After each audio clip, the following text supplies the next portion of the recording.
Hi, I'm Venus O'Hara and welcome to another video, day 9 of Vlogmas. And I was looking for topics today. One of my friends suggested, when does a situationship become a relationship? I might do that in the future. I'm not very well versed in that topic. So anyway, I was thinking about dating and I asked ChatGPT what are the 10 best questions for a first date. And I wanted to go through them with you and share my opinion on these 10 best questions. And if you have anything to share, then please make a comment in the comment section below so we can all learn to have amazing dates. Anyway, I don't know if you use ChatGPT, but it's very useful. And you can almost have a conversation with it and have it as kind of your virtual AI life coach. I mean, one of my friends actually gets dating advice from ChatGPT and it's working out quite well for him. Anyway, some of these questions, I can't use it that much because of my topics are just too hot, but dates is fine. So let's go into this. Number 1, what do you enjoy doing in your free time? I think that's a good question to ask to see if you have any hobbies in common, and that can also ease up the conversation. But I think that the questions you ask on a first date almost depend on if there is a vibe there and if you want there to be a second date and if you're interested in getting to know that person more, or if you're thinking, oh my god, I want to go home now. So that can definitely influence things. But I think a no can become a maybe to a yes sometimes, unless the no is a really big hard no. A little sidetrack there. Another one, but I think hobbies is a great question to ask. Number 2, have you been on any exciting trips recently? Yeah, I think travel is it's a fantastic thing to do. It opens your mind, and usually there are lots of stories that you can share when you've traveled, if you've traveled recently, and they can be quite interesting. Even if you're not interested in the person, you can be interested in their reflections on a recent trip somewhere. That can be kind of interesting to get to know different cultures and how they reflect upon it, and if you have things in common, etc. And also where you want to go. That's kind of a cool thing to do. Number 3, what's your favorite type of cuisine, and do you have a go-to restaurant? Well, that could be a bit controversial for me as a vegan, and I think some people hear the word vegan and they go, oh my god, but I am not a meat eater hater, not at all. But I do find that there is a lot of there's a big kind of rejection towards vegans. Sometimes they assume that I'm going to be judgmental of someone's culinary choices, and I wouldn't say that I am, but I definitely want to promote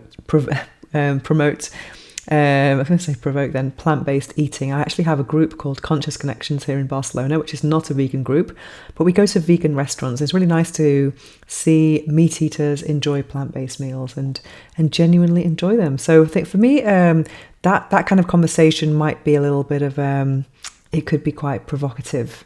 But it could be interesting. So if someone is into vegan food, or if they want to actually try it, that could be good. I remember once I went on a date, and the guy I was going on a date with, we didn't know each other that well. We'd seen each other around, and he chose a restaurant. I arrived earlier than him, and it was a fish restaurant. And then the waitress hands me the wine menu. I was thinking, wait till I tell him I'm sober and vegan. You know, it was a very nice restaurant if you like fish. It was the kind of place where anyone who eats fish would be like, wow, that's such a cool place. And I was like, give me the salad and water, please. So yeah, that was interesting.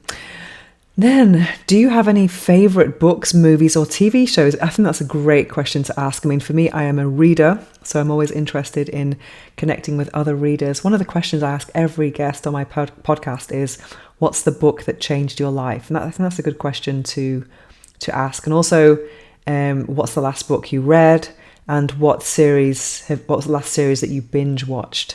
That's a good question as well, because I think it's interesting to see what people are into. And to see if you have any common grounds there. And then number 5, what's your dream vacation destination? I think that's kind of related to the exciting trips. And you could ask what trips do you plan on going on during the next year, etc. And do you like to travel alone? Just try and see if someone is if they do a budget travel or they go all out luxury. That's kind of interesting as well to see if you're going to be compatible. Because I think frugality is actually a very important part of compatibility. I interviewed someone recently who will be a future guest on my podcast, and that was one of the fundamental values. It's very important to have the same values as your partner to kind of enhance the longevity of a relationship. And frugality is definitely something that's I think it's better to agree on. So that's interesting as well. If you don't want to be with someone who's watching every penny, if you want to go and relax and be comfortable. And then, are you a morning person or a night owl? Well, I would only ask that question if I thought there was a vibe there, because if not, it could be leading someone on to kind of imagine, are we ending the night together? Are we getting up tomorrow morning and having breakfast, etc.? So that's something I would only ask someone if I was interested in them. What's something you're passionate about? Well, that's a great question to ask. That's kind of a bit ambiguous as well. Yeah, lots of things to share. What are you passionate about in work, and what are you passionate about in your hobbies, I guess? Well, that could be related to number one, which is about your free time. But what are you passionate about? And that could also be a quite controversial if you get into topics such as activism and politics, which is great if you're on the same wavelength, but it could be quite provocative if not.